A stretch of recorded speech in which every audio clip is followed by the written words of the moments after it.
level of respect that is placed upon the ships in Homer's Iliad and the Odyssey reflects Bronze Age Greece's importance that is placed upon ships for the development and expansion of their empire.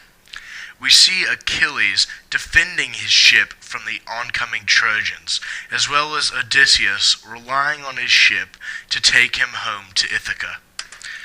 Traditionally, it was thought that Bronze Age Greeks did not have the technology nor the ability to build various types of ships pertaining to specific tasks. But we now know that the ancient Greeks designed ships for both warfare as well as trade. The most important way to distinguish a Greek warship from a cargo ship is by examining the length-to-beam ratio of the vessel, or in other words, the ratio of the length to the width of the ship. Cargo ships, as depicted here, had a length-to-beam ratio of 3 to 1, which meant that the ship was shorter and more stout, which allowed for more stable transportation of heavier goods on long voyages across the sea. While cargo ships focused on stability for their voyages, warships had a length-to-beam ratio of 6 to 1, which meant that this ship was much longer and narrower than cargo ships during the Bronze Age. This allowed for greater speed and maneuverability, especially in close distances. Notice how warships were also designed for oarsmen as well as using a sail. This also allows for greater maneuverability in tight areas and greater speed in short distances. The developments of Bronze Age Greece in military warfare on the sea were astounding. The advances in shipbuilding during the Bronze Age would later allow the Greek Empire to build what you see here. This is a digital model of a Greek trireme dated at around 5th century BC. Although this ship is much newer, you can see the resemblance to the warships dated around 1200 BC in Bronze Age Greece. The importance of maintaining both a large merchant as well as naval fleet was pivotal in maintaining success across the Mediterranean. Not only do we see evidence of a strong naval force here in Greece, but we also see depictions of naval battles in the mortuary tomb of Ramses III, as well as details inscribed in a Hittite tablet during the time of the Bronze Age. It becomes clear that there is a direct link between power across the Mediterranean and a strong naval fleet. The history of the Aegean ships and naval trade have no concrete point of beginning. Its origins are lost in the depths of the history of mankind. What we do know is that sea routes existed off the Aegean coast as early as the early Neolithic age, roughly 6800 BC. This is proven from archaeological evidence of obsidian tools which date to the era, found in the island of Melos, roughly 150 kilometers from mainland Greece. These early boats were mere canoes made of papyrus, an aquatic plant which can be found near water areas of Greece. One of the earliest depictions of an Aegean boat in history is shown here, a graffito from Thessaly dated around 4500 to 3300 BC. Most of our knowledge of early Bronze Age ships come from pottery and artistic depictions. One of the earliest large Bronze Age ships is represented in this cycladic terracotta frying pan from Syros dated around 2500 to 2000 BC. Here we have a multi-oared galley with a hull that at one end has a lofty near vertical post, while the other has no upright fixture at all and trails off into horizontal. Also noticeable is the lack of a mast or sail.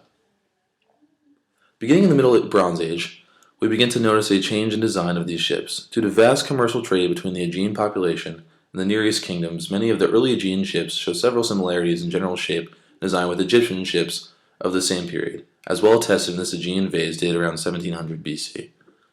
Here we begin to see a more vertical extension at both ends of the hull and a possible introduction of a mast. A similar design is shown here in this Minoan seal dated to 2000 BC. Here the pattern of two extended hull ends is continued, and we have a much clearer depiction of a sail and mast riggings. Several types of Aegean ships are depicted in the famous frescoes found on the island of Thera, which date to 1600 BC. From counting the oars in this picture, we can estimate that the ship was probably comprised of roughly 50 members. In this fresco, we have some interesting advancements to the stem of the hull. The stem and the ship as a whole appear more slender, meaning the ship was more maneuverable than before. In addition, we have a depiction of a captain-like figure and a cabin of sorts that appear here and in other frescoes of the time.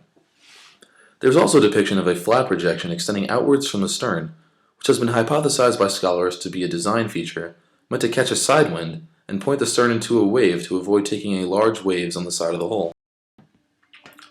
The Akrotiri West House Room 5 fresco is a possible representation of the oldest sea battle so far tested. A conflict and naval engagement between Minoan warriors and non-Aegean enemies, possibly pirates, seemed to have taken place. The outcome was victory for the Minoans. We see the moment of victory when they are marching on the shore in their triumph. Here we have a model reconstruction of a Minoan ship dated 1600 BC, designed on the images of these frescoes. Around this time, we see very similar design structures across the Mediterranean. Archaeologists discovered this clay model of a commercial ship that dates to 1350 BC. The model accounts for a crew of nearly 50 men, has a deep hole to transport goods, and a deep hole in the middle that was once accounted for a mast. It is a model very similar to the ship that wrecked at Ulubaran. In Greek myth, we receive descriptions of the ship Argo, the legendary ship that Jason and the Argonauts used to pursue the Golden Fleece. While most of the myth remains pure fantasy, the very basics of the ship's design are in line with archaeological evidence of the Late Bronze Age. For example, the ship is made of pine and oak, with a single sail and designed to hold 50 Argonauts. In fact, in 2006, after years of painstaking study, researchers sponsored by the city of Alos made a modern reconstruction of Argo, using only Bronze Age tools and built to the specifications of a Mycenaean vessel of the era. The ship is 28.5 meters long, only 4 meters wide, and has a single mast and built to carry 50 oarsmen. This brings us up to speed on the development of Bronze Age ships up until the point of Homer's Iliad.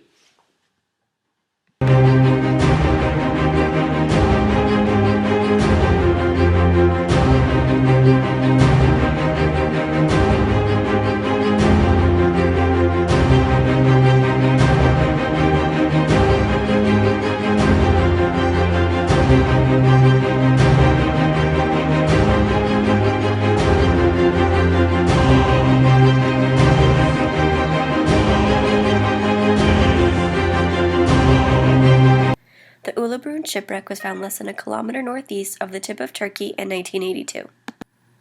The Institute of Nautical Archaeology started excavation of the site in 1984. Based on the dating of the artifacts on board, especially the Mycenaean pottery found during excavation, the shipwreck is dated to the late 14th century. The shipwreck is evidence of a sea route for east-to-west transport of copper and other goods in the eastern Mediterranean during the Late Bronze Age. It also contained a large collection of Bronze Age metal, including finished tin products, which are rarely found from during this time period. The cargo of the ship proves a complex international trading system existed in the Mediterranean during the Late Bronze Age. The ship itself is made of Lebanon cedar and oak, is almost 15 meters in length, and carried over 20 tons of cargo. The cargo consisted mostly of raw material, but also had some finished products. The ship carried approximately 10 tons of copper and 1 ton of tin, and bronze is made from copper and tin in this 10-to-1 ratio. This suggests that the tin and copper were going to be used for bronze production. The majority of copper found at the site was in an oxide shape, and most of this copper has been traced back to Cyprus. The tin aboard the ship possibly came from Afghanistan. Some pieces of gold and silver were found that were likely going to be melted down for reuse in jewelry production.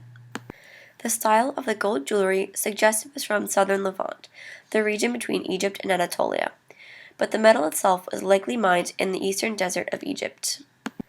The silver objects, though, likely came from silver mines in the Taurus Mountains in southern Anatolia. The glass bars found were also meant for jewelry production. These glass pieces were traced back to Egypt. The ship also carried 25 ebony wood logs that originated in tropical regions of Africa and were brought to Egypt prior to being put on the ship. The presence of an elephant tusk and 12 hippopotamus teeth suggests an ivory trade existed in the Near East during this time period. Also included in the ship's cargo were over 150 Canaanite jars that held the remains of perishables like grains, almonds, figs, pomegranates, olives, and grapes. One item on board, a gold scarab naming Queen Nefertiti of Egypt, made it definite that the shipwreck occurred after her reign. Because of the finds at this shipwreck, archaeologists realized that pithoi were also used as containers for shipping, as they carried many items of cargo on the Uluburun ship. Though most of the cargo on the ship was of Syro-Palestinian and Cypriot origin, the home port of the ship was likely in the region north of the Carmel coast of Israel. This is thought to be the origin of the ship because 24 stone anchors on board were fashioned from beach rock found along the Carmel coast. Also, the pottery wares, as well as a bronze statuette and ivory trumpet found on board, originate from this region. The lamps used by the crew aboard the ship were also typical of this region, while the Cypriot lamps on board were stored as cargo and were only meant for trade. The artifacts on board also indicate that the ship was sailing from east to west, and the destination of the ship was almost certainly west of Uluburun, possibly the Greek mainland. Cypriot and Syrian wares, like the ones found in the shipwreck, were not common in Greece but were often sent to Egypt, so that also could have been the destination of the ship. The nationality of the ship is still unknown, but the discovery of a Mycenaean seal is evidence of a Mycenaean on board the ship. One explanation of this is that the ship was being sent from the elite of one polity to another. Much of the international trade during this time was likely controlled by royal and elites through gift exchange, which explains why the goods on board the ship were of such high quality and value. If the ship were traveling to Mycenae from an eastern polity, that would explain the presence of a Mycenaean on the ship because they would act as escorts of the goods to their home ports. Though this is one explanation of the ship's purpose, origin, and trade route, many details about the shipwreck are still unknown.